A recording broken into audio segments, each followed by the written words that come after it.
சண்முகம் சாலையில் பாபர் மசூதி இடிப்பினை கண்டித்து SDPI கட்சி சார்பில் கண்டன ஆர்ப்பாட்டம் நடைபெற்றது. இதில் 500க்கும் மேற்பட்டோர் பங்கேற்பார். பாபர் மசூதி இடிப்பு தினமான டிசம்பர் 6 அன்று பாசிச எதிர்ப்பு தினம் என்கின்ற பெயரில் தமிழகம் உட்பட இந்தியா முழுவதும் SDPI கட்சி சார்பாக கண்டன ஆர்ப்பாட்டங்கள் நடைபெற்றன. அதன்படி தாம்பரம் சண்முகம் சாலையில் செங்கல்பட்டு மாவட்ட SDPI கட்சி சார்பில் மக்கள் பெருந்திரள் ஆர்ப்பாட்டம் நடைபெற்றது. இதில் பெண்கள் உட்பட 500க்கும் மேற்பட்டோர் கலந்து கொண்டு மத்திய அரசுக்கு எதிரான கண்டன கோஷங்களை எழுப்பினர். ஆர்ப்பாட்டத்திற்கு பின் SDPI கட்சியின் முன்னாள் மாநில தலைவர் தெகலன் பகவி செய்தியாளரிடம் கூறும்பொழுது, பாபர் மசூதி இடிப்பு வழக்கில் ஒரு பள்ளிவாசல் தானே விட்டுக் கொடுக்கலாம் என்று தெரிவித்தனர். ஆனால் தற்போது 19 பள்ளிவாசலுக்கு உரிமை கோருகின்றனர். வழிபாட்டு தலங்கள் சட்டம் 1991 வலுவாக அமல்படுத்தி அனைத்து வழிபாட்டு தலங்களையும் ஒன்றியம், மாநில அரசுகளும் நீதித்துறையும் பாதுகாக்க வேண்டும் என கேட்டுக்கொண்டார்.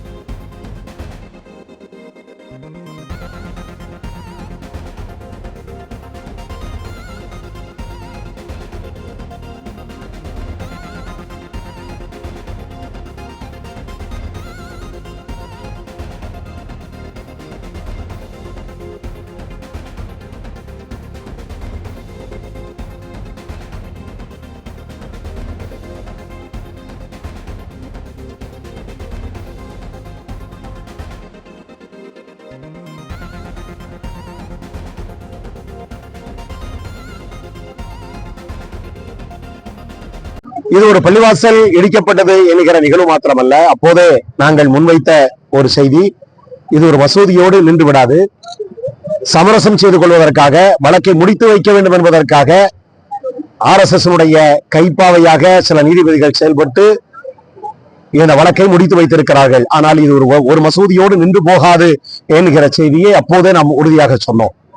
இப்போது அது தொடர்ந்து கொண்டிருக்கிறது. ஏறத்தாழ 17 மசூதிகள் இப்போது வழக்குகளாக நீதிமன்றத்தில் இப்போது வழக்கு தொடுக்கப்பட்டு வழக்கு நிலுவையில் இருக்கிறது.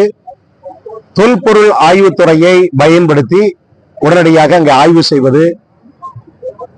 ஆனால் இது சட்டவிரோதம். 1947 ஒரு வழிபாட்டு தலம் எப்படி இருந்ததோ அப்படியே தொடர வேண்டும் என்று 1991 வழிபாட்டு தலங்கள் சட்டம் இந்த வரையறையை வரையறுத்திருக்கிறது. ஆனால் இந்த சட்டத்தை மீறி இவர்கள் நீதிமன்றத்திற்கு செல்லுகிறார்கள். நீதிமன்றங்கள் இந்த வழக்கை அனுமதித்து அங்கே சர்வே நடத்துவதற்கு அனுமதி வழங்குகிறார். இது இந்த நாட்டினுடைய நீதியை கேள்விக்குறியாக்குவது மட்டுமல்ல, கேலி கூத்தாக நீதியை சட்ட பரிபாலன அமைப்பை இன்றைக்கு மாற்றிக்கொண்டிருக்கிறது. இது தடுத்து நிறுத்தப்பட வேண்டும் என்பது இன்றைக்கு நாங்கள் நடத்துகிற இந்த போராட்டத்தினுடைய முதன்மையான நோக்கம்.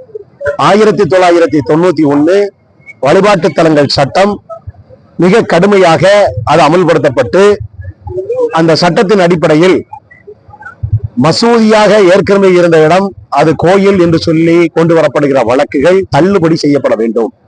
இல்லை என்றால் நாட்டில் இந்துக்களுக்கும் இஸ்லாமியர்களுக்கு மத்தியில் ஒரு மிகப்பெரிய ஒரு மோதல் போக்கை இதன் மூலமாக உருவாக்க நினைக்கக்கூடியவர்களுக்கு இது மாபெரும் சாதகமாக மாறிப்போய்விடும். இன்னைக்கு உத்தரப்பிரதேசம் சாம்பல் என்கிற அந்த நகரில் இதை போன்று அங்கு இருக்கிற பள்ளிவாசல் அது கோயில் என்று சொல்லி வழக்காடு மன்றத்திற்கு சென்று உடனே அந்த நீதிபதி அந்த வழக்கை அனுமதித்து அங்கே சர்வே நடத்துவதற்கு அனுமதி வழங்கி, சர்வே நடத்த போகிற போதே ஜெய் ஸ்ரீராம் என்கிற முழக்கத்தோடு அங்கே அந்த கும்பலை சார்ந்தவர்கள், சங்க பரிவார அமைப்புகளை சார்ந்தவர்கள் அங்கே சென்று அங்கு இருக்கிற பெரும்பான்மை மக்களுடைய உணர்வுகளை தூண்டிவிட்டு அங்கே ஒரு மோதலை உருவாக்கி அங்கே ஒரு கலவரத்தை நிகழ்த்தி ஏறத்தாழ 6 பேர் அங்க இருக்கிற ஊபியினுடைய அந்த காட்டு மிராண்டித்தனமான யோகி ஆதித்யநாத் அரசால் அவர்கள் படுகொலை செய்யப்பட்டிருக்கிறார். இது மாபெரும் படுகொலை. உடனடியாக இந்த 1991 வழிபாட்டு தலங்கள் சட்டம் அமல்படுத்தப்படவில்லை என்றால் சம்பலில் நடைபெற்ற இந்த படுகொலைகள் நாடு முழுவதும் பல்வேறு மாநிலங்களில் அது நடைபெறுவதற்கு இது காரணமாக மாறிப்போய்விடும். எனவே நாட்டில் இருக்கிற நீதிமன்றங்கள், இந்த நாட்டில் இருக்கிற நீதிபதிகள் உடனடியாக தலையிட்டு, என்ன மத்திய அரசாங்கம் இதுல தலையிட்டு இதை செயல்படுத்தும் என்கிற நம்பிக்கை நமக்கு இல்லை. ஏன்னா RSS அரசு தானே இங்கே செயல்பட்டுக் கொண்டிருக்கிறது. எனவே நீதிமன்றங்கள் இந்த பொறுப்பை உணர்ந்து ஏற்கனவே நடைபெற்றுக் கொண்டிருக்கிற இந்த தவறுகளை சரி செய்ய வேண்டும் என்று நாங்கள் வலியுறுத்துகிறோம். இந்த சட்டத்தை கடுமையாக அமல்படுத்த வேண்டும் என்று நாங்கள் வலியுறுத்துகிறோம்.